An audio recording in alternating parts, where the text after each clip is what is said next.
Okay, we will call this regular council meeting to order for May 13th. It's 3 p.m. and I will ask Councillor Dunham to please read the land acknowledgement. Thank you, Mayor Barkley. The town of Innisfail acknowledges that we are meeting on Treaty 7 territory, the ancestral and traditional territory of the Blackfoot Confederacy, Kainai, Piikani, Siksika, as well as the Tsuut'ina First Nation and Stoney Nakoda First Nation. We acknowledge that this territory is home to the Métis Nation of Alberta, Region 3, within the historical Northwest Métis homeland. We acknowledge the many First Nation, Métis, and Inuit who have lived on and cared for these lands for generations. We are grateful for the traditional knowledge keepers and elders who are still with us today and those who have gone before us. We make this acknowledgement as an act of reconciliation and gratitude to those whose territory we reside on. Okay, thank you, Councillor Dunham. And we'll move on to 2.1. Are there any additions or deletions? No? Could I please have someone make a motion to adopt the agenda as presented? Councillor Dunham. Mayor Barkley, I'll make that motion. Okay, thank you. All in favor? Okay, carried. Thank you. And we'll move on to 3.1, the regular council meeting minutes for April 22nd. When someone's ready, can you please make a motion to accept those? Councillor Wing. Yes, Mayor Barkley, I'll move those minutes. Okay, thank you. Are there any changes needed? All in favor? Okay, carried. And 3.2, the agenda and priorities meeting of May 6th. Councillor Bates. Sure, I'll move those minutes. Okay, thank you. Any changes? See nothing. All in favor? Okay, carried. Thank you. So I will pass this on to CEO Becker for our 4.1 in our delegation today. I'll have the gentlemen come forward. As they come up, Council, I'd like to introduce Mr. Brett Kelly, who's the 2024 Canadian Junior Boys Golf Tournament host chair, as well as Kendall Keeley, the general manager of the Innisfail Golf Course. The delegation is here today to speak to you, Council, to inform you of some of the particulars of the 2024 Canadian Junior Boys Golf Tournament, which is being hosted here in Innisfail August 12th to 16th. And I'll put it over to you, gentlemen. Welcome, Kendall and Brett. And there's a button. There you go. Thanks, Kendall. Perfect. Yeah, obviously, thank you for the invite to come down today. You know, the area of Innisfail is expected to now see an increase this summer of hosting this event of about 156 participants, non-related to family and friends who are going to travel with them. The purpose for hosting this event is not just for the Innisfail Golf Club. Our focus going into the thought process as to why we want to host an event of this magnitude is I think it was a nice to do for our community and just Red Deer County as well, not even just the town of Innisfail. So we're excited about what is to come for us this year, especially during our centennial year. Innisfail Golf Club has made it a lot farther than a lot of golf courses do in our line of work. Rare to see a facility make it to that 100th year. So it's time for me to kind of stick the flag in the ground and kind of show everybody that we're here and to showcase not only our beautiful property, but to also showcase our community here in the town of Innisfail. I'm expected to see, obviously, the accommodators receive an influx of capacity during that process. We do have an early qualifier on the Friday leading up to the event, which will also bring in an extra about 100 participants into the community, most of them just for the one day, maybe Thursday for a practice round. So kind of entirety from Thursday to the following Friday, expected to see well over 200 participants related to this event come into our community. And now what we've done is Brett has formed his committee. I get to kind of be at a distance here, and then now we've worked with Tammy Thompson, who is our fundraising chair, along with Brett and myself, to come up with a format here that we plan on going to market with now to seek funding availabilities as we move forward into this year. And this is a catalyst for us into what's next. So this is our focus for this season, but I know it has been briefly discussed as what's to come in 2026 with hosting our next national event. So the goal is to kind of put our foot down here and drive through the next 5 years, hopefully hosting 3 events over that 5-year cycle. Okay. Do you want to add anything, Brett? Or? No, I'm good. No, you're sure? Okay. Kendall got it. Okay, yeah, no, okay, no, great. Thanks for coming. Does anybody have any questions about this event that's coming? Can you maybe tell us the money that's being fundraised for, what it goes to, and, Yeah, so a lot of it is going to be used for offsetting costs to the golf club. So we're not in this to make money. You know, people don't really enjoy hosting these events because it's not profitable. So we're looking at what could be a significant drop in our normal revenue. So it's for us, it's, you know, we have to pay for volunteers. We're expected to have, you know, upwards of 80 volunteers for this event, and that comes with a cost of each person. You know, we have to provide a volunteer uniform, then also feed and drink for the volunteers while they're on our property. So we're providing the meals, providing the uniforms, and then all of the print and advertising is our responsibility to create as well. This document is something that we have to pay for, and then any type of advertising signs that are going to be in place at the facility is coming at a cost to us as well. And then also the loss of revenue from closing down 18 holes of the golf course. You know, our normal revenue for that week is about $125,000, and we're looking at dropping our revenue for that week down to without including what could be for sponsors, we'll be at about $50,000 in revenue for that week. So obviously a significant loss to the golf course.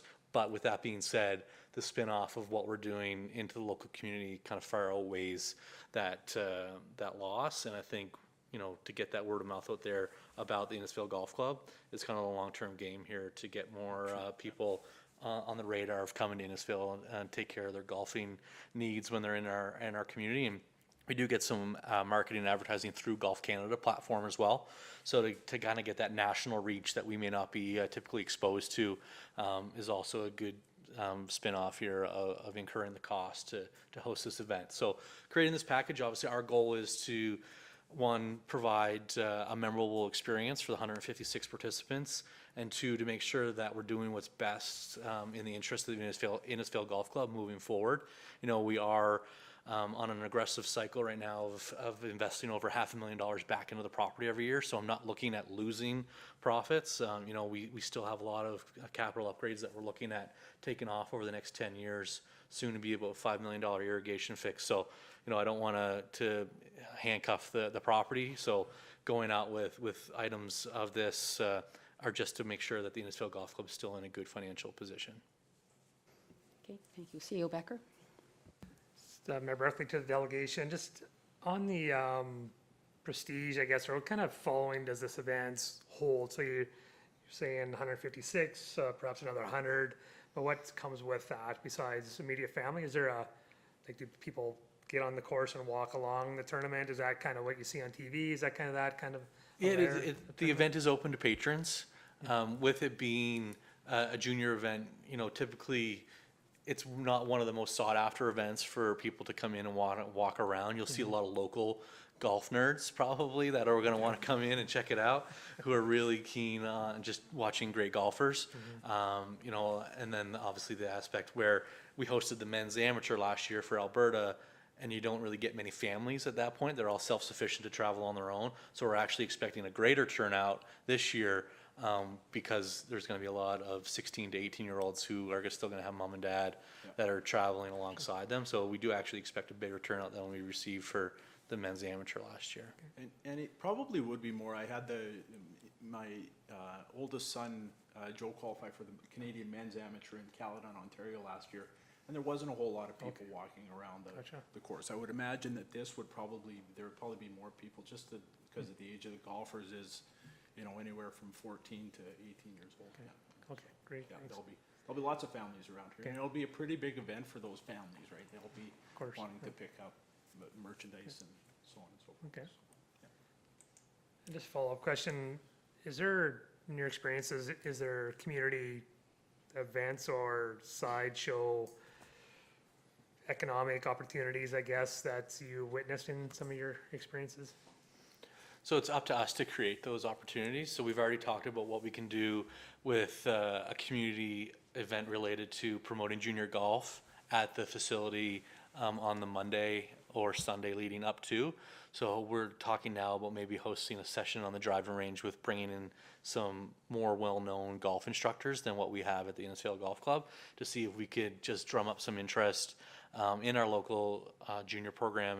And even hosting an event of this magnitude actually has our junior membership this year's already increased, I think, by 16 juniors compared to last year.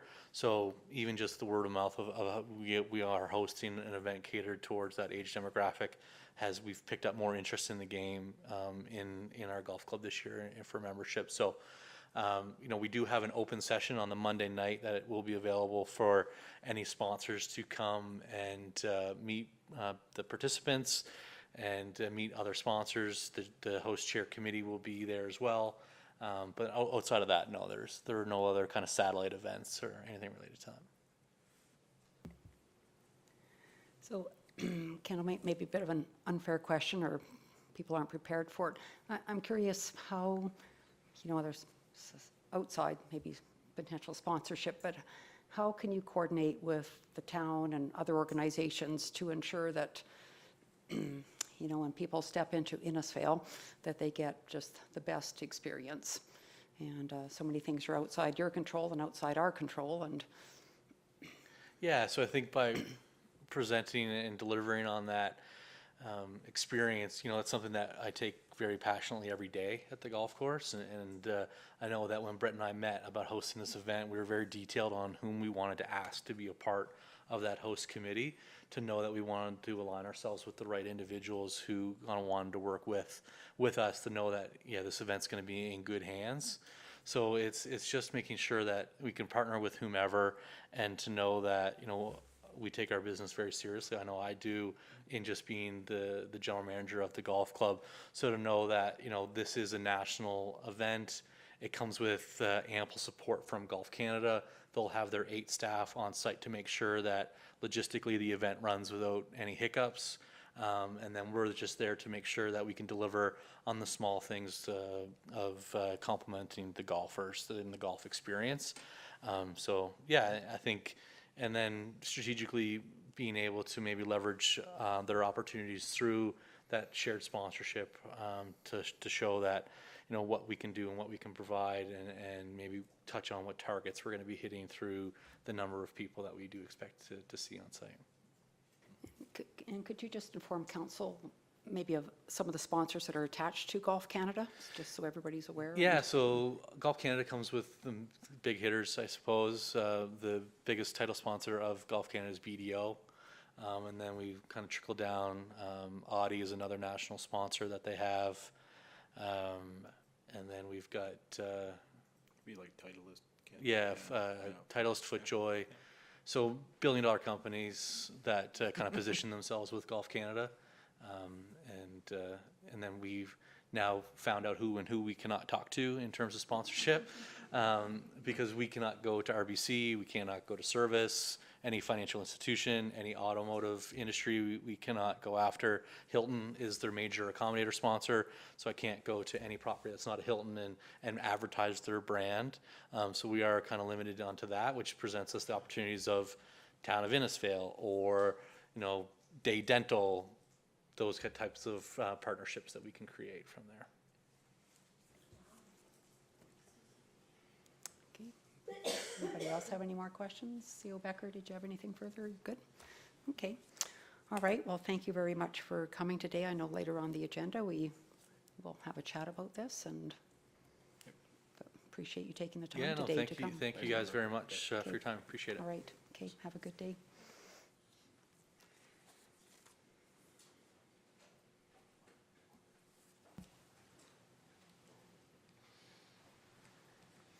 Okay, and we will move on to 5.1 and the CEO report with Mr. Becker. Thanks, Mayor Barkley. Just a few notes. Attended the Hydrogen Convention in Edmonton later part of April, and just listed out some key takeaways. If there's any questions in regards to some of that information, and just the rest of the information you're largely privy to or participated in. So I'll leave it to you, Council, if there's any questions associated with this report. Okay, thank you. Does anyone have any questions from the CEO report? Nothing? Okay, I'll just have somebody make a motion then to accept his information. Mayor Barclay, I move that council approves the Chief Administrative Officer report dated May 13th, 2024's information. Perfect, thank you. Oh, Councillor Bates? Yeah, I do have one comment. So at MDP, which the CAO was at, The one thing we did was review some survey results, and I think it would be, and I guess I'd look to Councillor Wing as well. I think it would be really good if we got all those survey results circulated through council, because there's comments about recreation facilities, anything and everything to do with the town that, of course, you can grab onto the ones you want to see or whatever, but there's a lot of good random comments in there that give us some feedback from our citizens. So yeah, I guess I'd ask if we could get those through. Yeah, thank you. Sure, I'll make, sorry, I guess we have one on the floor. Let's vote on that one first. All in favor of the CEO report? Okay, and then second. Yeah, I'd just make a motion that through Manager Shaw, that we just get the results of the surveys in a concise manner to all of council.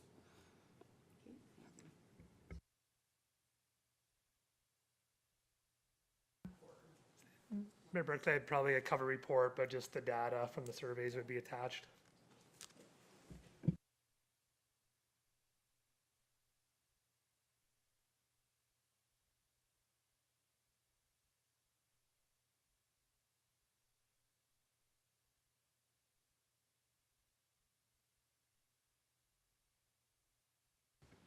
Councillor Bates? So another one that kind of falls out of the Water Commission, and we had a meeting last week. By the end of this week, and there's a lot of drought issues and items. By the end of this week, we should have that overarching guidelines for the town to create its drought management plan from. Maybe there may be more information here now.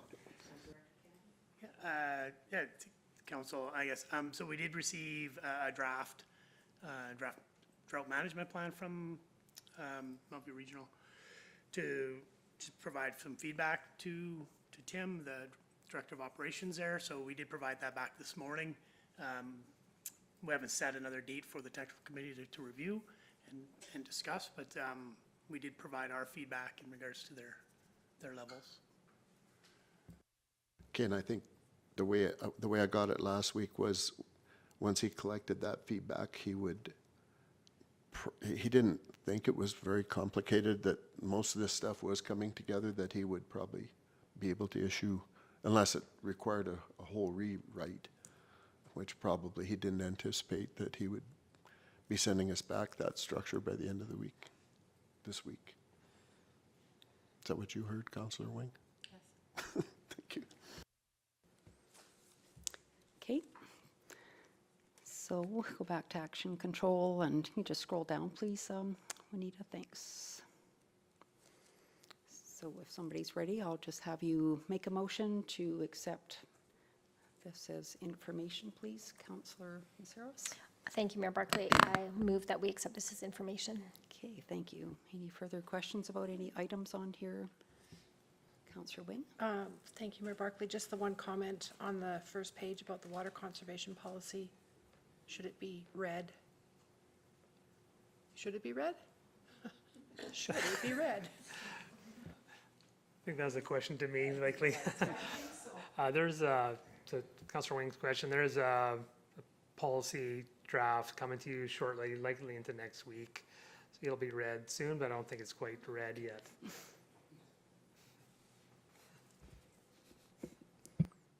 Okay, all in favor of the motion? Okay, carried. And we will move on to 5.3, Bill 20 with CEO Becker. Just to introduce council, and some of you may have sat in on the AB Munis webinar last week.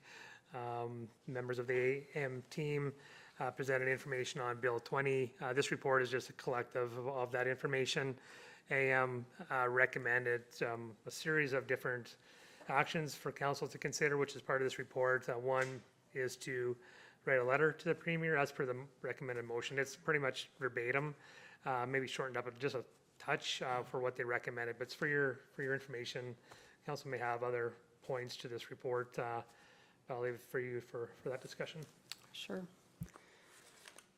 I'll have somebody make the motion, but I think what I would like, where it says engage municipal governments, I think that would maybe engage Alberta municipalities as opposed to municipal governments, because that's really the body that's taking this advocacy on.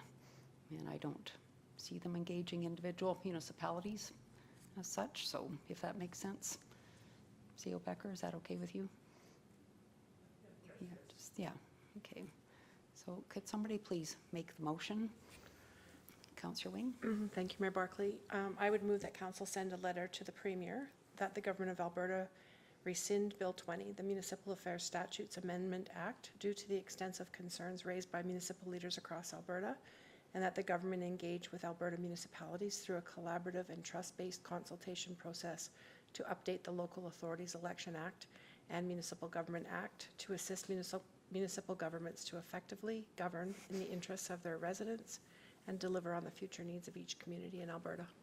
Okay, thank you. Does anybody have any comments, or do you want to discuss any part of this? I guess my comment would be that there is some good in what's been brought forward into Bill 20, kind of the good, the bad, the ugly. And I think, we can either follow this motion. I think Alberta Municipalities is looking for support, of course, just because of the lack of consultation. There has been none. Even as of today, there hasn't been any further consultation. Or we say send it back for amendments to the government, but that's not what our motion says. So I would encourage any kind of feedback from council on this matter. Councillor Wing? Thanks, Mayor Barkley. I certainly coming out of the session last week, I certainly heard the conversation loudly about the need to rescind, that there's actually more fundamental change that needs to happen in the thinking on these bills than just simply tweaking or editing will allow. I agree with you. There are 3 positive points that were outlined in this document. There could be even a few more smaller ones. But I think from a more overarching perspective, I think the negative impact is much larger, will impact every municipality regardless of the size and regardless of whether they're urban or rural. And I do agree that rescinding it and starting over again with a healthy consultation and debate is really important. Okay, thank you for those comments. Anybody else? Councillor Dunham? Thank you, Mayor Barkley. I really can't say any more than what Councillor Wing said. I, as well, was on the session last week, and I think what you heard from pretty much everybody on there is that we do need to rescind it. I mean, there was the one poll that we went through, and I think some people did agree that it either needed to be amended, but I think the vast majority feels that they've got to start over, and it's that consultation process that needs to happen. So I'm definitely in support of this. Okay, thank you. Anybody else? No?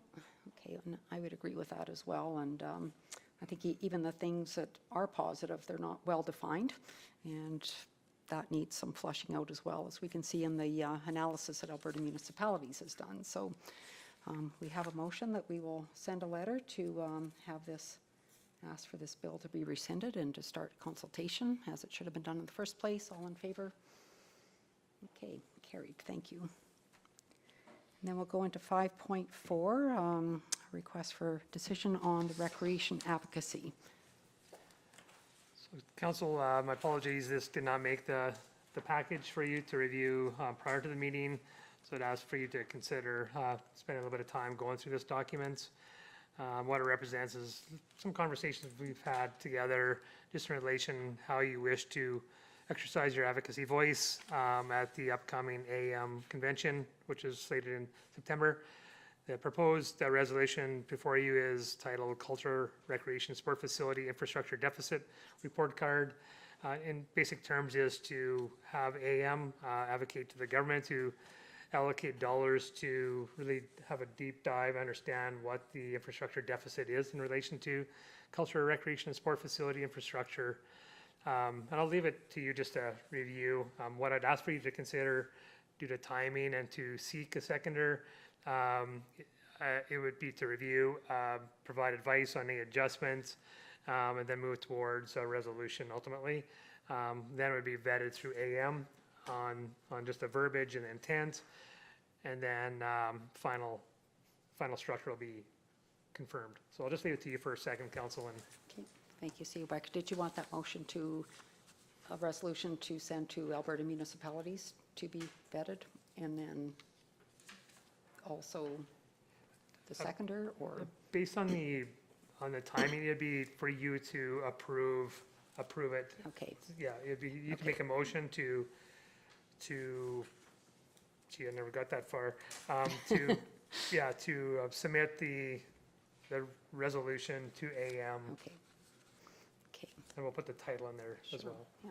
So the thing that popped out to me was in the actual motion where, be it therefore resolve that. So I don't want Alberta municipalities to advocate to the provincial government to allocate this funding and develop a report. I would like to see Alberta municipalities undertake this action and do their own analysis, and whether they hire a consultant or whatever they do. But I want that control within Alberta municipalities so that we actually get a report and we know that down the road, we know what infrastructure is, recreation infrastructure deficit is across this province. And just so everybody's aware, of course, during the campaign, there was $80 million promised over 4 years. That turned out to be $30 million over 3 years when the budget was released. And last week, that turned out to be funding that municipalities cannot apply for. So, you know, it might be fine in large municipalities where there may be third parties that operate facilities or build facilities, but that is not the case in most of our communities across Alberta, where municipalities own these assets and operate them. And as this report says, we can see where the majority of them were built, and we're all on the verge of needing some significant modernization in them. So I think this is part of the large number that Alberta municipalities refers to in the underfunding infrastructure, but I think it's really important that we pull out the recreation/culture component so that people understand, we all understand really where we're at on this. And then once that report is done by Alberta municipalities, we can then take that and advocate to the government with that data that they get. So that's kind of where my mind is on a long-winded answer, sorry. I saw you look at me, Councillor Dunham. Thank you, Mayor Barkley. No, I think you just stated, how can we know what the need is if we don't have that inventory? And I think that audit is critical. And as you mentioned, I think that AB Munis, what they will put together along with whatever consultants would be a much more founded report than what we could potentially get back from the provincial government. So I would like to see those changes, and yeah, I think you've done a really good job on this, and I think it's something that's very important. So got my support. Councillor Dunn, he was looking at you when he said that you did a really good job on that. Yes. So Well, thanks. Thank you. he's looking at you, CEO Becker, yes. I saw body language over there. So. Councillor Wing? Thank you, Mayor Barkley. I think you've done a really good job on this, CEO Becker, so thank you for that. I wonder, I was thinking about this, and then Mayor Barkley referred to it as well as Councillor Dunham. The group that has been identified as being recipients of the $30 million, especially the not-for-profit group, typically don't own and, on an ongoing basis, maintain and operate the facilities, right? So you might, as we have a baseball diamond that had a bunch of work done to it, it's still our baseball diamond.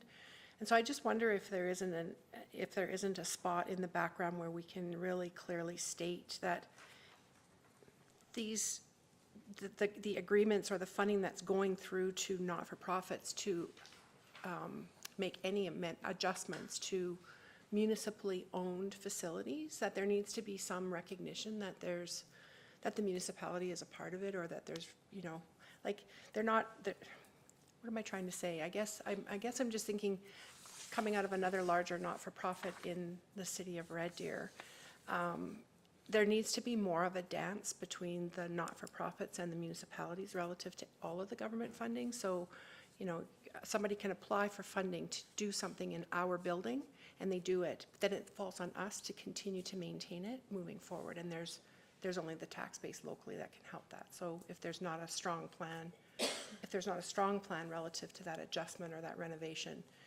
it sometimes causes problems for municipalities. So I don't know, it's just my point, I guess, is saying at least a third of the targeted recipients of this funding would be making renovations or asking for money on facilities they don't own.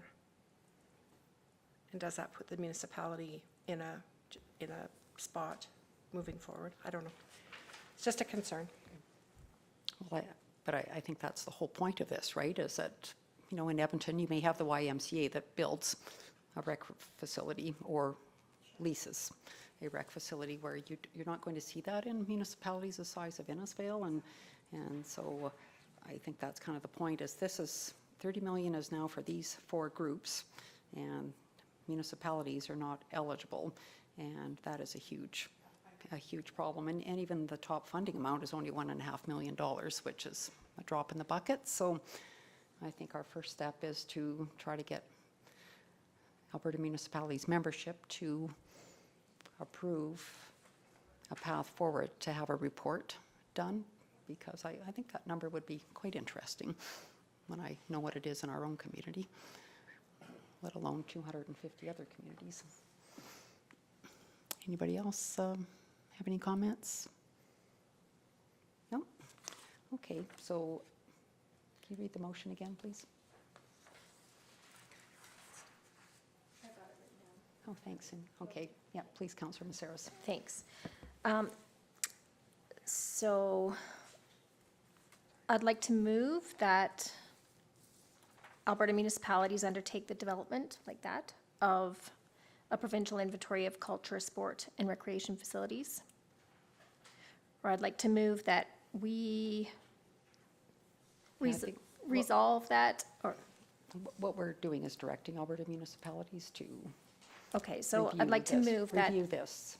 Alberta municipalities undertake the development of a provincial inventory of culture, sport, and recreation facilities that would ensure that a long-term and sustainable database is developed to benchmark and to make strategic and evidence-based decisions on culture, sport, and recreation infrastructure investments. Okay. Is that what we want, or do we want a motion that we're creating an action here that we want this to go to Alberta municipalities for Yeah, I- review, I think, to be submitted? as for Councilor Mazeros, but I think you can do a lead-in to submit Okay, to the Alberta municipalities as part of the resolution.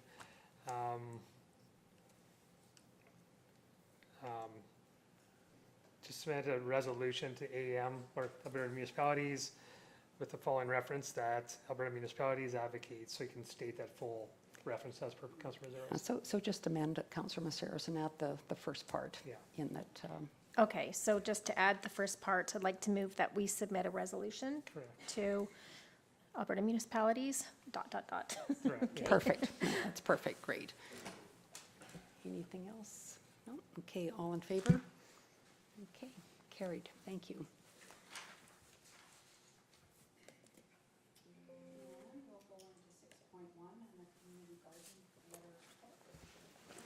Yep, thanks, Mayor Barkley. So, here to request a letter of support for the Innisfail and District Garden Club grant application. A little background, so the Innisfail and District Garden Club is working towards expanding the existing community garden in the 2025 garden season. This is to help better grow the demand for the ever-expanding community garden space. In an effort to secure the funds needed for this expansion, they are applying for the FCC Agri-Spirit Fund, which is due this week. To meet the requirements of the grant, they are required to partner with a municipal body to receive the funds on their behalf.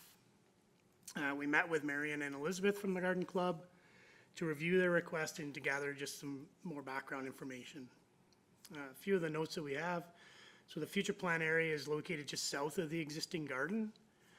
The area is suitable for the expansion as well as any future growth that they may have.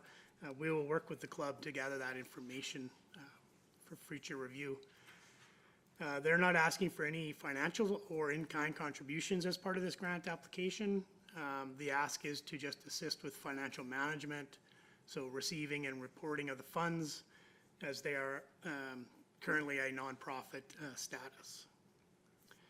We will be discussing they will be discussing registering for a nonprofit status at their next committee meeting. This project will not proceed if they're not successful with the grant. Some items that administration will be working on with the club include a formal lease agreement, as there isn't one in place right now, as well as the long-term growth plans for the club. So, yeah, we are looking for council to approve a letter of support for the Innisfail and District Garden Club. Okay, thank you, Director Kennedy. Could I please have someone make the recommended motion? Councillor Bates? Yes, I'll move that council approves providing a letter of support to the Innisfail and District Garden Club for their FCC Agri-Spirit Fund grant application. Okay, thank you. Does anybody have any questions? No? Okay, all in favor? All right, carried unanimously. Thank you. And we'll now move into Community Services, 7.1, Development Permit with Director Jenkins. Thank you, Mayor Barkley. So we're looking to council for a decision on development permit 24D-037. Discovery Wildlife Park has submitted an application for the construction of a 2,400 square foot, 40 by 60 cold storage shop. The building would be used to store equipment associated with the wildlife park, as well as the collection of Christmas lights used for their annual decorations. The park is regulated under the Direct Control District, meaning that council regulates use and development within this area. Our land use bylaw has a specific component directed at the Discovery Wildlife Park. So the LUB section provides a number of acceptable uses, including accessory buildings. So this application does comply with that. Development permits have been issued on this property in the past, including for RV storage, the campground, various other accessory buildings, including cold storage, as well as the cabins, in addition to the zoo operation itself. So we're looking for a motion from council to approve the development permit, subject to the conditions in the attached draft. Okay, thank you, Director Jenkins. Could I please have someone make the recommended motion? Councillor Wing? Thank you, Mayor Barkley. I'll move that council approves development permit 24D-037 for the development of a cold storage shop accessory building in the northwest area of Discovery Wildlife Park at 5400 42nd Avenue, Northwest 273524 west of the 4th Meridian, subject to the conditions in the attached draft development permit. Okay, thank you. Does anyone have any questions? No? Okay, all in favor? Okay, carried unanimously. Thank you. And we will move on to 7.2, Arena Flooring with Director Jenkins. All right, so looking to request council direction for the award of the capital project for arena lobby flooring replacement. So arena lobby flooring at the arena has been identified through condition assessments and general observation to be in need of replacement. The flooring is original from when the facility was opened in 1990 and will be replaced with a rubberized athletic flooring product. Request for proposal was issued and closed on April 22nd. We received 4 submissions. One was disqualified for not meeting the requirements. So the proposals were ranked as shown there, with West Country Floors being the top ranked proposal. So it is our administrative recommendation to award to West Country Flooring for the quoted amount of $109,784.59. So in addition to the lobby area quotes, the main portion of the Eagles dressing room, we also asked the proponents to quote that area as well at the request of the Eagles. So the floor that is in that current dressing room has been in place since they took over and did the renovations there. And it's not the best material for dressing room flooring, and it is in poor condition. So the Eagles lease agreement does indicate that the Eagles are responsible for the cost of any approved alterations or changes, with the town being responsible for maintaining a structurally sound space. So at the time of this writing, the Eagles hadn't got back to us, but they have indicated that they currently aren't in a financial position to cover the sort of $13,000 cost that would be associated with extending the project into their dressing room, but have expressed concern about the condition of the flooring within the room. So at this point, we included it in the quote, so council does have the ability to consider whether we want to extend the contract. So the total project was originally budgeted for $130,000 to be funded from the CCBF. So even with the inclusion of the Eagles dressing room, the project would still be under that $130,000 budget. But I will open it up for conversation from there. Okay, thank you, Director Jenkins. Could I please have someone make the recommended motion? Councillor, oh, sorry. Councillor Dunham. I thought Councillor Barclay. Bates was going to. I move that council approves the installation of the new lobby floor in the arena by West Country Floors for the total price of $109,784.59 to be funded from the 2024 Canada Community Building Fund allocation. Okay, thank you. Does anybody have any comments or? Councillor Wing? Thank you, Mayor Barkley. Actually, I don't agree that we shouldn't be replacing the floor in the Eagles dressing room. I think we wouldn't be asking minor hockey to replace dressing room floors. It's worn out. It's been well used. Lacrosse uses that facility, not just the Eagles. It's our facility, and I don't view a floor as being an upgrade or an alteration. So I would like to consider that I would like to ask that we would put that piece back into the project. It comes in under budget, and I just think it's our facility, and I think it's important that we maintain it at that level. Thanks. Okay, thank you. Anybody else have any comments? Councillor Bates? Well, I was just going to ask, so that Eagles portion it's clearly got the door on it and it can be done separately, even if it was done in a different flooring. And would you do the same flooring in the lobby that you would put in a dressing room? Yes, so the flooring that we are putting is the athletic flooring. So it will actually be, like you'll be able to walk in the lobby now with skates on. And it would be the same. And it is only sort of the actual dressing room portion of the Eagles room that has the original flooring in it. Where they did their add-on and sort of where their showers and all of that flooring has been replaced. What's in the actual dressing room was the original flooring that was part of that room when it was it was like a dry land weight room. So it's kind of that black rubberized, kind of crumbles, isn't easily cleaned kind of flooring.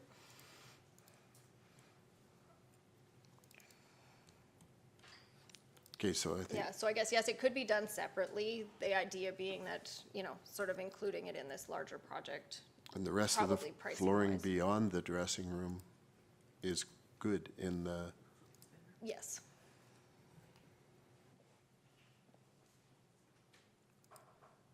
Okay, any other comments? Councillor Dunham? Thank you, Mayor Barkley. I guess I realize that with the addition of the dressing room, it does bring us under budget. But I guess my concern is at what point when we have agreements in place with clubs and or organizations and that we continually forgive or make up the deficit, at what point do we not do that? I mean, I realize that it's our facility, but I have concerns. If we're continually forgiving, then that puts a large financial onus onto us. So I guess those are just my concerns about it. Okay, thank you. Councillor Maceros? Thank you, Mayor Barkley. I can't quite remember what the history was of when that room was converted to a dressing room, who paid for that, and then why the flooring was not updated or improved at that time. So, yeah, it goes back a fair ways, and so the Eagles expanded that area as well as, did all of the internal, renovations in order to make it what it is today. I'm just gonna grab a quick email here, I can.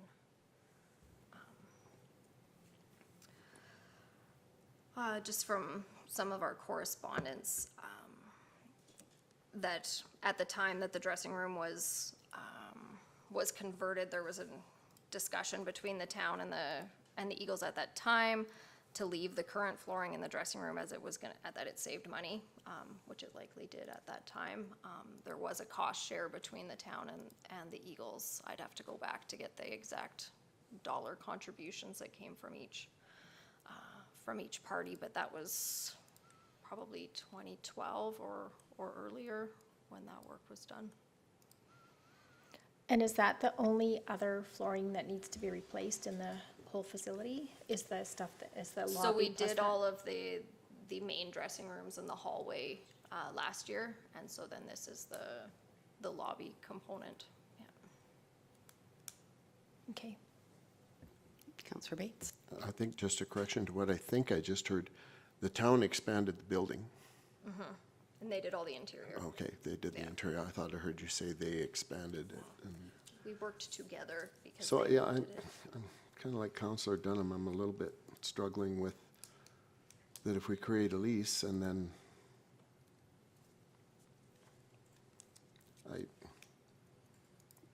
as this discussion point has occurred, has there been any discussion about the potential of doing that and changing the lease, or? I guess when we went through, we got the quotes to identify how much it would be to do the Eagles room. We then reached out to them, let them know the amount, and basically, asked if they wanted to be involved, and they responded saying that they were not in a situation, the financial capabilities to pay for the flooring to be replaced. They did offer that they could do some sort of sweat equity in terms of the demo and the installation. Unfortunately, with the installers and the warranties for the flooring, we would want the installer to do the install. But they did express that they would like to have new floor, and that the existing floor is not the best option for them in terms of being able to clean it and its condition. Councillor Bates? Well, how long is the lease and when did we last? I think the lease is good through next year, this most recent one. I don't know. Doing 3-year. I just wonder if there's room for some contribution that way somehow. So maybe what we should do, we have a motion that can either approve or not. And then if we want to review the lease going forward and go back and revisit that history, and if there needs to be changes or whatever, we can take a look at that. But the current motion doesn't include. no, it does not. I can give you the amount if you want to make the motion to No, include. but we but- have a motion, right? Somebody made a motion? No. No, okay. Yeah. Councillor Dolan made the motion. Okay, thought so. Don't do that to me. Yeah, that's okay. Okay, so we have a motion, so we'll vote on this motion, or if somebody wants to change it, but I think, I don't mind looking at the Eagles lease, if that's what we want to do going forward, but I kind of agree that, we have a lease in place, and if we're not going to do what the lease says, then that's maybe not fair to other users either, so I'm going to, Councillor Maceras? Thank you. Well, I guess to follow up on Councillor Bates's point related to the lease, like what, are you thinking, Counselor Bates, to like include the cost of the flooring in a future lease?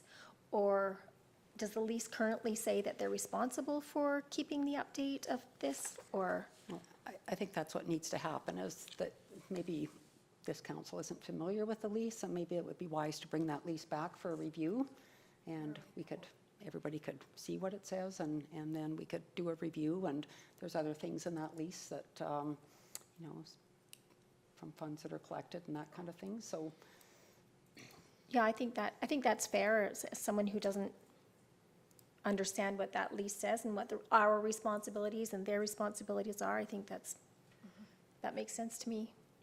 Okay, and I guess, so currently, and I guess it's open to interpretation, but what's stated in the report is essentially quoted out of the lease, that the Eagles lease agreement indicates they're responsible for the cost of any approved alterations or changes, with the town required to maintain the premises in a structurally sound condition with the right to modify as desired. So there's likely some area for interpretation on either side of that.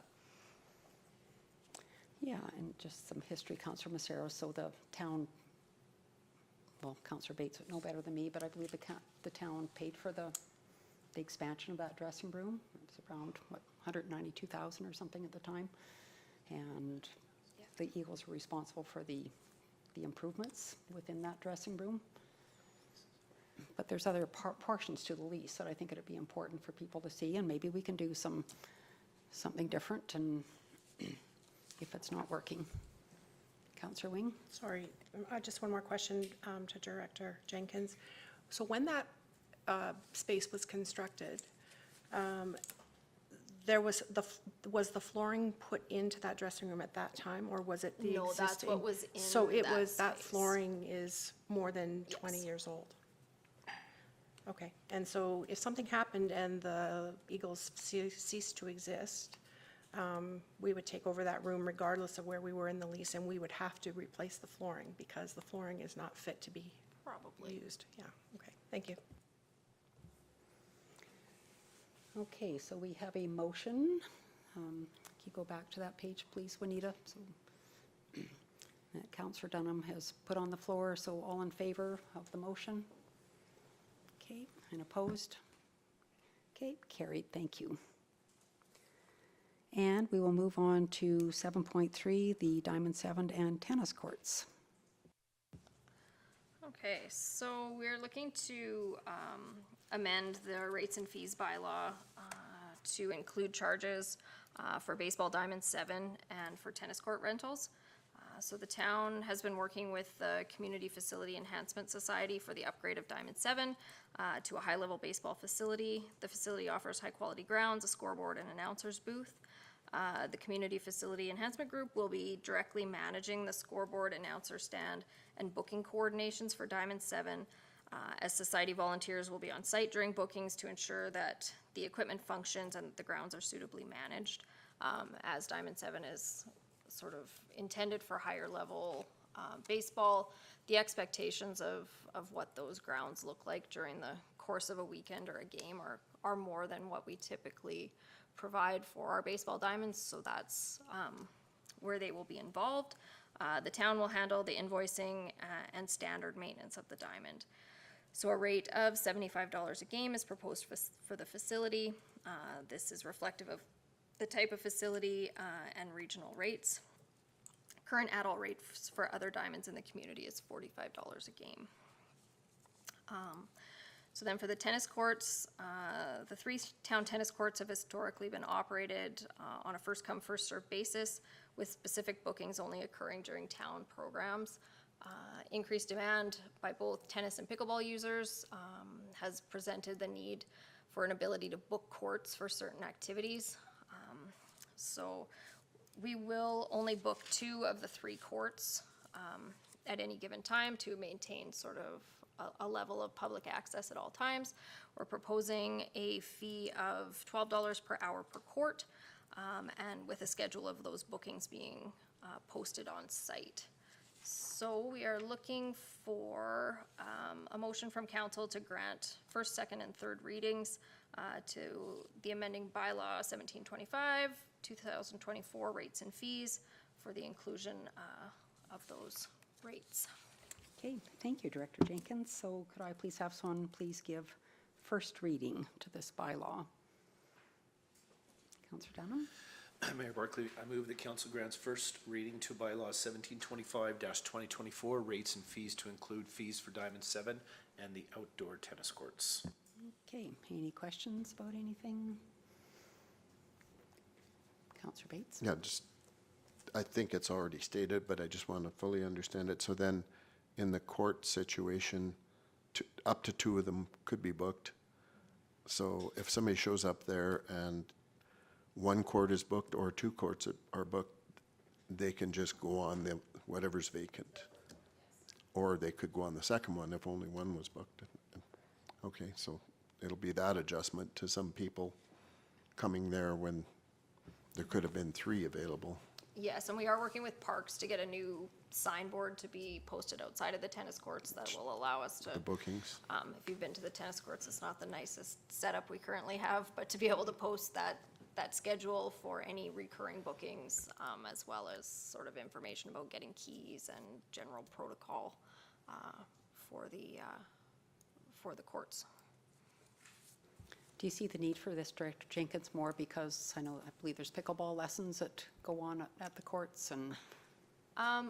We have been contacted primarily for a group this summer, working through Tennis Alberta, looking to have a recurring booking. So we wanted to be able to have some sort of concrete schedule. There have been lessons offered out of the tennis courts. Some of those have been through the town. Some of those have just been sort of by Private. somebody doing their own thing. But yeah, there has been more demand as pickleball has been increasing in popularity. So if there is a desire for someone to make sure they have their spot, not just we have a group that comes out at a certain time. Yeah, and even the tennis lessons are very busy and. Okay, so we have first reading, all in favor? Carried, and second reading, please, Councillor Maceras. Thank you, Mayor Barclay.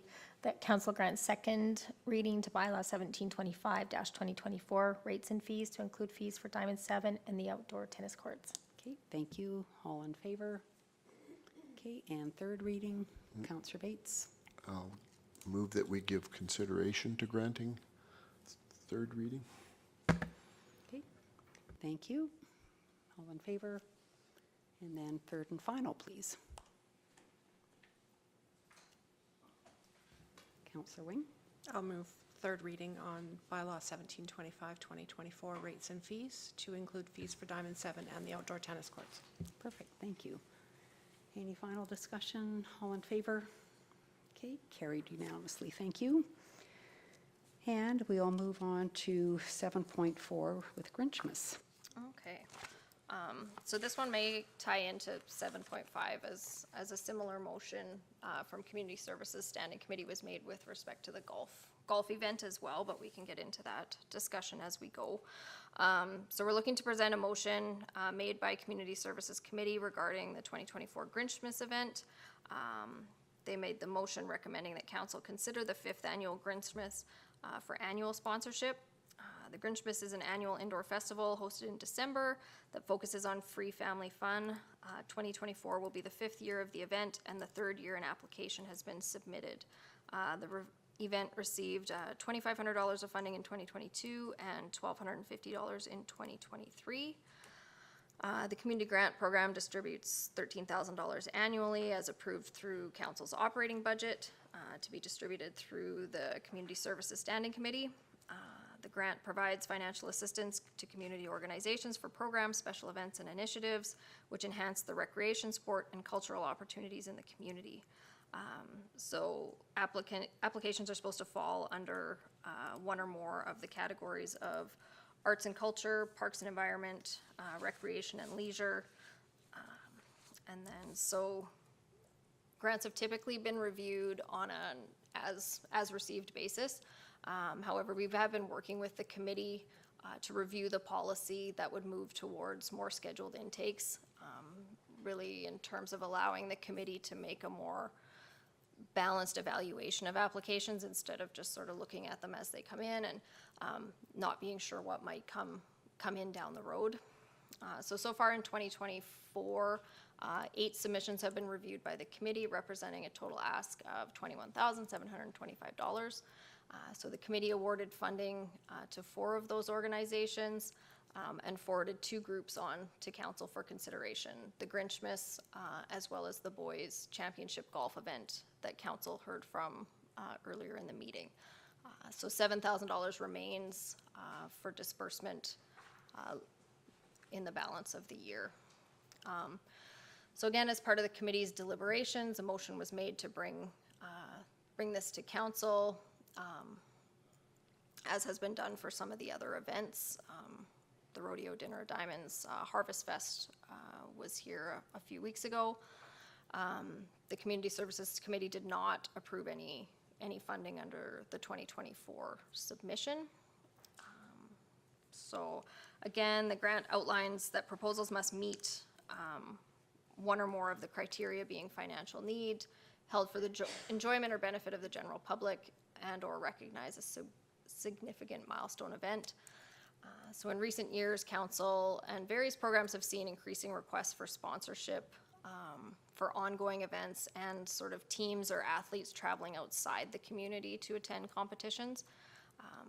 As part of this discussion, council may wish to have us look more at a sponsorship policy, because we are increasingly seeing these types of applications and seeing a need, I think, for sort of tighter policy or better direction for the committee to be able to prioritize and evaluate these applications.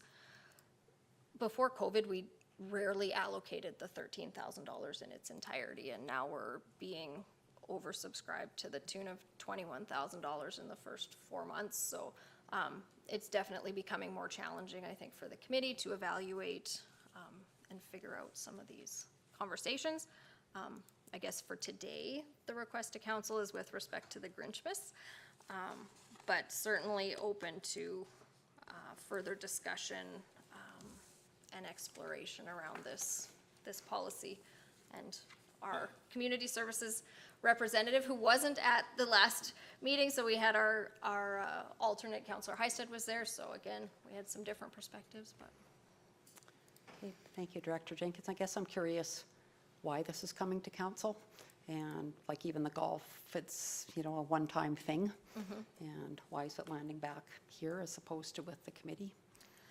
And I guess, you know, Councillor Dunham can chime in, and Manager Mackenzie's here as well, as the one who sits through the discussions.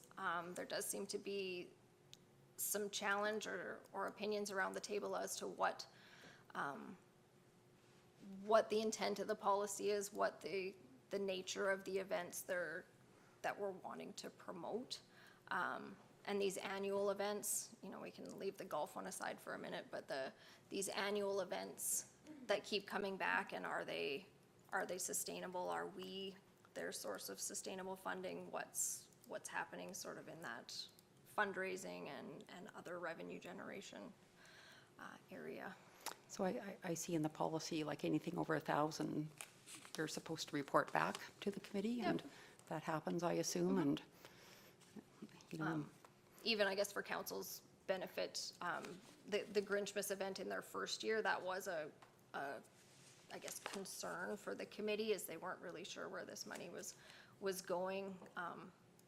So the funds actually weren't dispersed until they were dispersed on receipt of proof of payment sort of things. So. Councillor Dunham?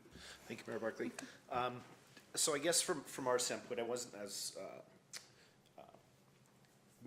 Director Jenkins mentioned, I was not at the last one, so I'm not sure about the golf, but the annual requests for funding, we just felt didn't fit in any longer to what our mandate was for the CSSC and the awarding of money, which was supposed to be for first-time events, unique one-offs, and those annual requests seemed more like the Danes Rodeo, the Rotary Club, et cetera, and we felt that they fell more into that style of requests, so we felt it would be pushed on here. And this is definitely one of my concerns as well, was that we look at what our budget is annually, what other communities do for that sponsorship, because obviously, we all know that this community, we've got a lot of organizations doing events, and a lot of them try to self-fund, but because there are so many different organizations going out to the community, we've all noticed lesser amounts being donated on a yearly basis. So that's where it came from, is we just felt that those annual ones should potentially come towards council as a sponsorship package, just looking at historically what had happened with the Danes Rodeo, Rotary, et cetera.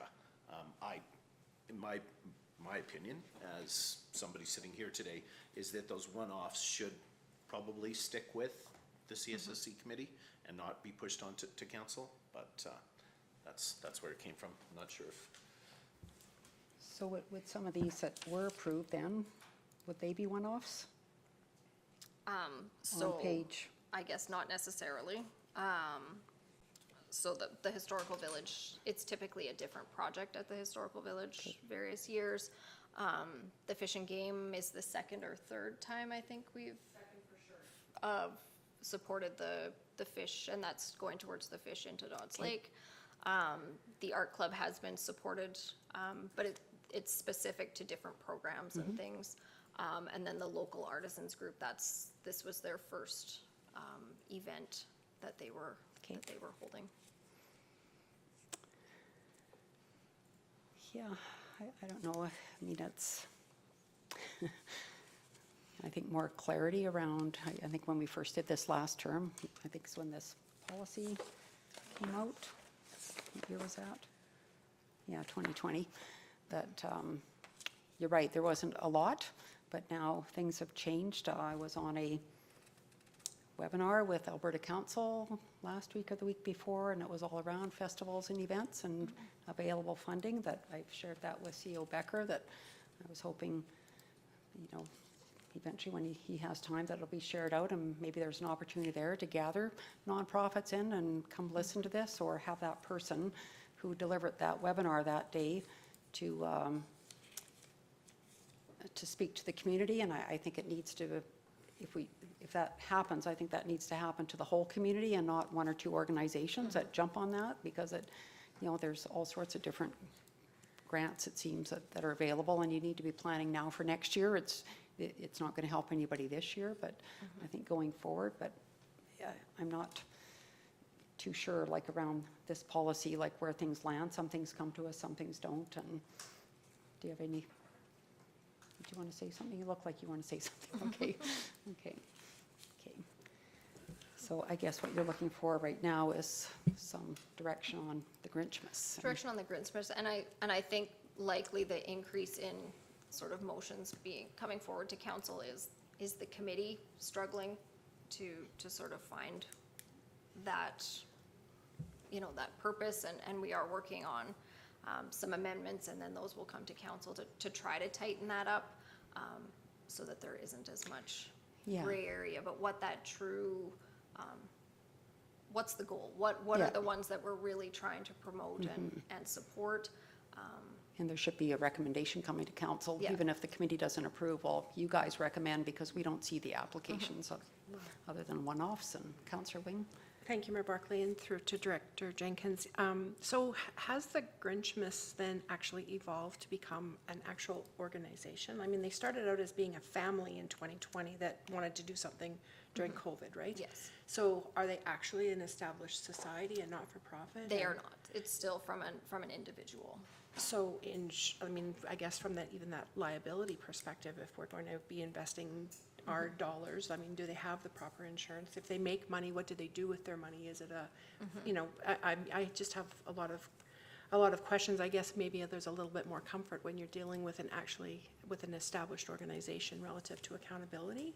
And I'm not suggesting anything has been untoward, because I think they've done an amazing job, especially during COVID, when they, you know, really took it upon themselves to get out and try and encourage people to have a good Christmas.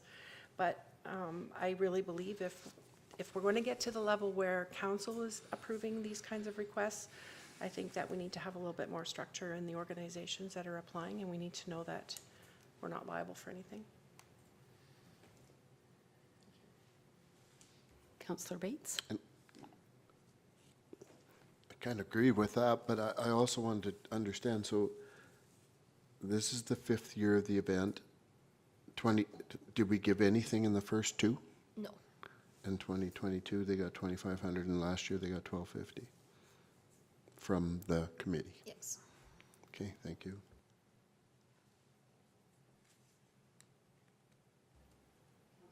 Councillor Maceros? Thank you, Mayor Barkley, through to Director Jenkins. How long has the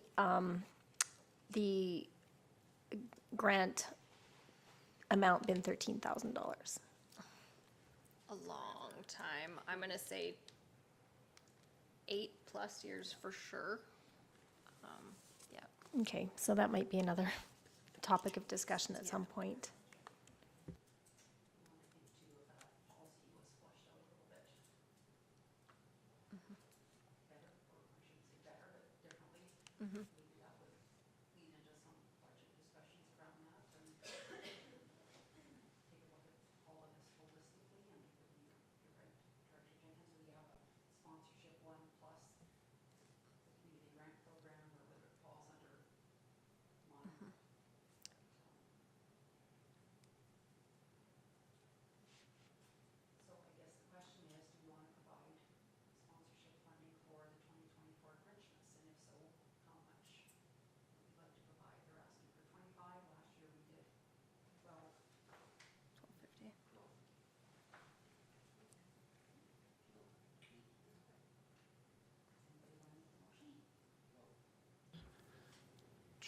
Is there, yeah, I'm still just as uncomfortable. You may have got the report as to what they did with the 2,500 and how it went, and then the 1,250 after that, but we didn't. And I think it's attached. I didn't. Mayor I Barkley. see the CAO with his hand up.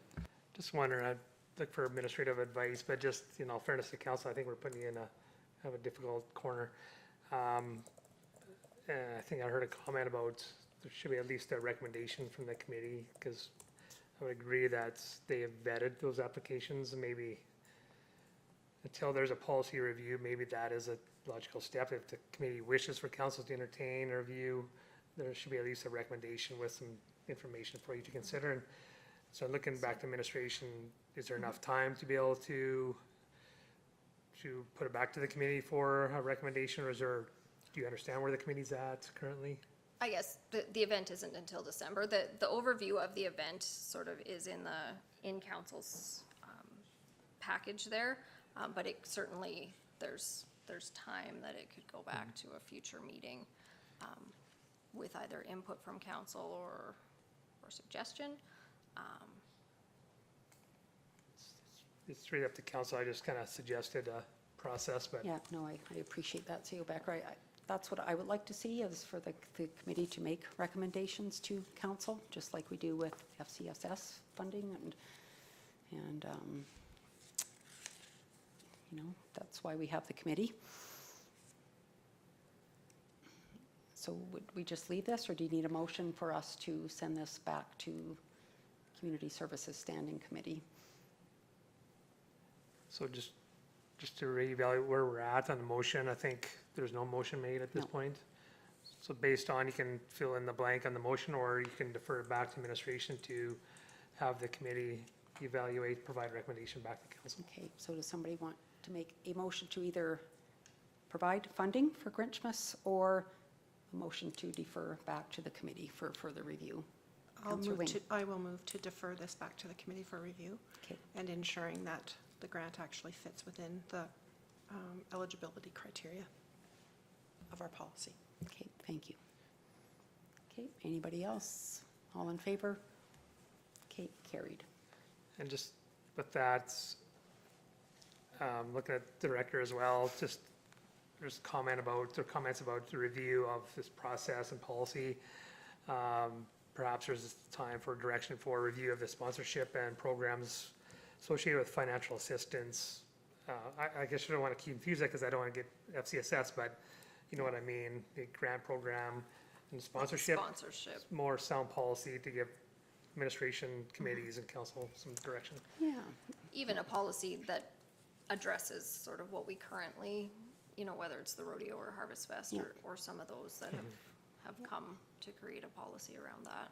and I think too, Director Jenkins, like the impact to the community is important, you know, somehow if that is part of the policy, and, you know, when you have a national event, like should there be certain parameters around that as opposed to something that's, I mean, the Grinchmas is very important to the community, obviously, they do a wonderful job, and it's such a fun day, and, but somehow to separate these things because they're such different And I think that's some of the events. the challenge we've had reviewing the policy with the committee, but even, because I think everyone has their history of, well, we've funded these types of things, or what they see as the primary objectives of that, of the program. So I think as we're able to come out of the committee to council and sort of make a clear decision as to what the priorities of the program are, will help. And I think even like with the grants, and if it's community events, and even on, I don't know what their, the report looks like, but even the impact from that on the community, like how much of that, how much was raised, how much went back into the community, and that kind of thing. I think that's really important to know, especially as this keeps growing and growing. And so we'll have a motion then to direct administration to review the community grant program policy and bring back to council for discussion. Councillor Wing. I'll make that motion, Mayor Barkley. Thank you. Thank you. Anybody else want to add anything? Okay, all in favor? Okay, carried. Thank you. Having said that, moving to 7.5. Yeah, so I guess I can chime in just kind of in relation to this event in light of what, and Krista might have to fill in some of the numbers or things for me. So the this event did submit an application through Community Services Standing Committee that was reviewed at the same meeting in the amount of $9,000. Primarily to be directed towards, similar to what Kendall mentioned here, the volunteers, the gear they have to wear, the food, the hospitality for the volunteers associated with the event. And the Community Services Standing Committee made essentially the same, or a similar motion with respect to that application.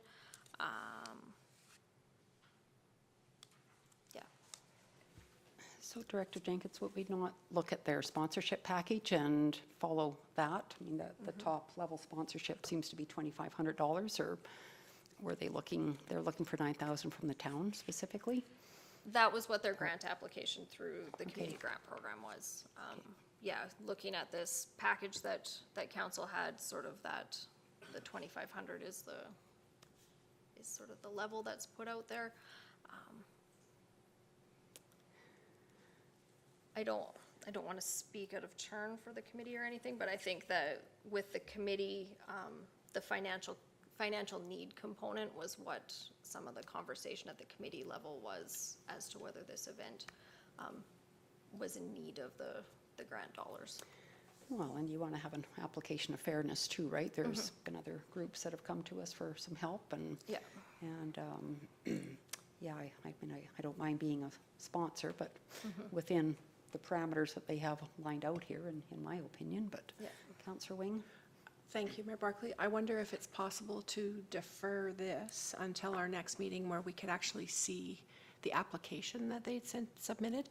I think for a group going to an event and an event hosting or a group hosting an event, especially at the national level, I think it's quite quite a lot, I mean, it's more significant, it's more complex, and I think the needs are different. But I also think it's a different kind of opportunity for us to be involved, whether it's supporting the volunteerism or whatever it might be. But I just wonder if we would be able to, or if you needed to get permission from them to share the application with council, so we would be able to compare sort of what it is they need and then what the No, the community sponsorship looks like. services agenda is Okay, would have been a public agenda that went out for that committee, so we can do that. include Okay. I that. think it's just from my own experience, a sponsorship relative to, or compared to a sort of a core funding, a core needs conversation is quite different. So I wouldn't mind seeing the application if possible.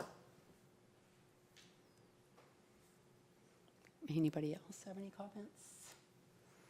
Councillor Bates? I guess the thought comes to mind that they probably are in a bit of a more of a time crunch. And yeah, prior to the discussion, as I looked at the agenda, my own thoughts, and I had no idea of their ask, my own thoughts were to look at their sponsorships and try to sponsor them. Well, I guess what I see, like in the sponsorship package is $9,000 they're asking for in sponsorship. So I'm wondering if,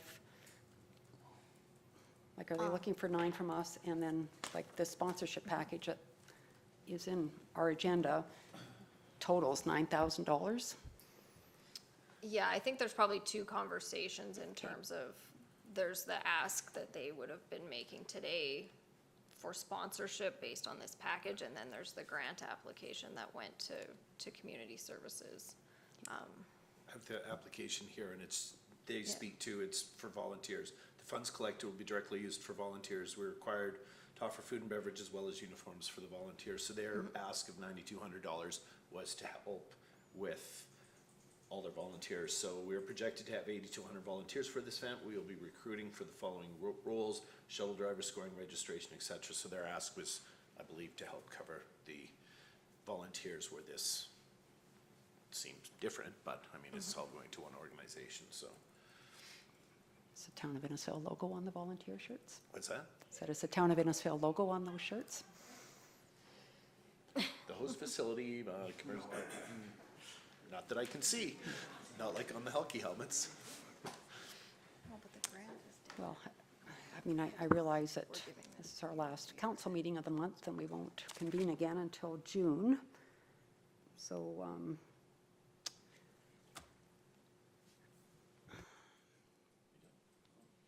well, next week will be, I don't even know, what day is today? 13th, yep, so 20th is, 27th, there is no meeting. It's the 5th Monday of the month, isn't it?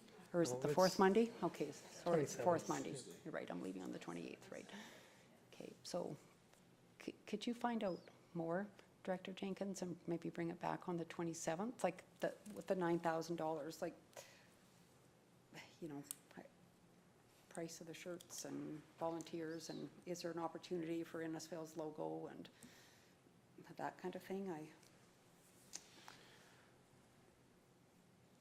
As per Councillor Wing's comments, perhaps you see the submission in full Yes. detail, and then any particulars you can add on. Yeah. Conditional will provide level funding with logos or whatever else, but maybe we could even advance it into next week if we have time administratively. Get your Yes. eyes on it. You can recommend it to regular council for final adoption consideration.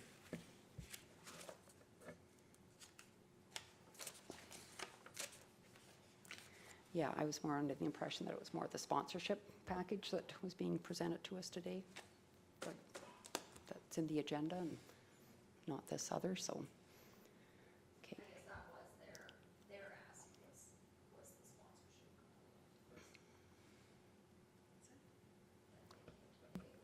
sponsorship. Yeah, it's Side. confusing. So the delegation, they came in, but they submitted the sponsorship package for their delegation presentation. Really didn't indicate to you there was another ask. Yeah. So we'll pull all this together and come back Okay. to you next Yep. week. No, sounds good. Perfect. Okay, we'll move into correspondence and information. So World Family Doctor Day is on May 19th, so reached out to Heidi Nelson again to do some kindness rocks for the doctors. So she's going to be going to the clinic tomorrow with the kids around 2:15 to 20-ish, whoever would like to come. That would be fantastic. There'll be some physicians hanging around to get their docs rocks. And what else do we have in the package, Juanita? Rotary sponsorship package. We do this most years. I think we've done the $400 package. Anybody interested in doing that again? Councillor Dunham? Mayor Barclay, I would make the motion that we sponsor the Rotary, the 38th Annual Innisfail Rotary Golf Club Classic for a whole sponsorship of $400. Okay, thank you. Any comments? All in favor? Okay, carried. And we've got a couple of parade invitations. We can work on those another day. And Innisfail RCMP Q4 community letter. So I'll just have somebody make a motion, please, to accept the correspondence as information. Councillor Maceros? Thank you, Mayor Barclay. I'll move that we accept the correspondence as, and information as information. Okay, thank you. All in favor? Okay, carried. Okay, and we'll go into council reports, and we'll begin with Councillor Maceros. Thank you. I was early with my report. Just one thing to add for this week, and that is I'll be attending a meeting, the FCM, it's a touch base meeting regarding the Alberta legislation and federal, provincial, municipal relations, and that's on Thursday. Okay, thank you. And Councillor Dunham? Thank you, Mayor Barclay. My submission is there. If there's any questions, please let me know. Nothing for the rest of the week. I will actually be out of town on a work/family outing. So, thank you. Okay, thank you. Councillor Bates? Okay, so, yeah, got the written report, just the summary. I'd already touched base on a couple of things about the drought guideline and that survey. The one thing that I need to bring to everyone's attention at the last water meeting, it seems like we always try to get back to our monthlies, but we've had enough things going on that it seems to get bumped. So the next water meeting is actually on June 19th, and it was suggested at the meeting that they might also be looking at, and they're feeling council's out, a potential tour and barbecue of elected officials and senior admin on June 19th from 4-ish till 7-ish. So just bring that to your attention. And I did touch base with Juanita, and she indicated that she didn't see anything real heavy duty on that day at this point in time. So this is going back to 6 different communities, so I'm sure there'll be all kinds of situations, but it's kind of save the date, I guess. So is that at the plant? Yes, that would be at the plant, tour and have a barbecue, and probably it would be a good chance to interact with those other 5 communities too, so.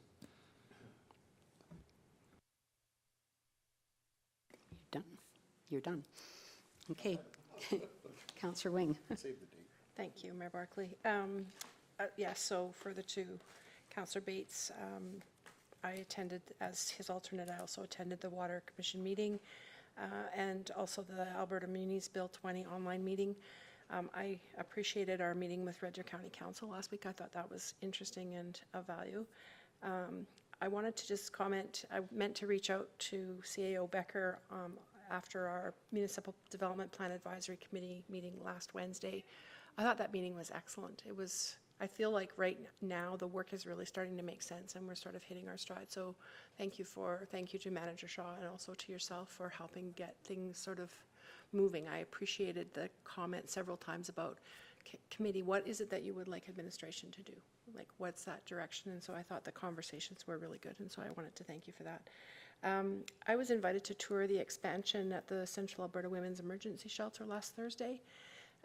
It's interesting as that particular facility grows because well, I mean, it's a massive structure, but only a part of it is emergency services for women and children fleeing domestic violence. But it also now will be providing stage 2 and 3 housing for families to move them into the direction of housing independence and safety. So that was interesting. And of course, as we've talked about with FCSS funding in the past, we do have families from Innisfail that when they're in need of shelter are heading into Red Deer for that. So just something for us to just be aware of. This week I'll be attending the Human Library Project on Wednesday evening, Parkland Regional Library Board meeting Thursday, and then also the Water Sharing Agreement online presentation from Alberta Munis. Thank you. Okay, thank you. And my report is in the agenda package. I guess one thing I would just point out that there'll be more discussions going forward is the way that wastewater is priced right now. And the original agreement that was put in place back in the day, my understanding is Innisfail requested 30% capacity in the wastewater line, which of course nobody is anywhere near that. We're not even near that as a collective. But there's some discussion around how should wastewater volumes be priced. So right now, of course, we're the throughput model, but there's some discussion around should it be a model based on per capita or a nomination model, which would be actually the actual capacity that we've reserved and what that might look like. So anyway, it's kind of interesting to hear that conversation and just how that asset is going to be supported going forward. And I think there's anything else in there anybody has any questions of, you may ask. But other than that, that's all I have. So we will move into, no, we won't. We'll go to upcoming events. And we'll just have a motion to accept the upcoming events as information. Councillor Dunham. Mayor Barclay will make that motion. Okay, thanks. All in favor? Okay, carried. And then we'll, did you have something you wanted to? No? Okay. Okay, then we'll have a motion, please, to go in camera.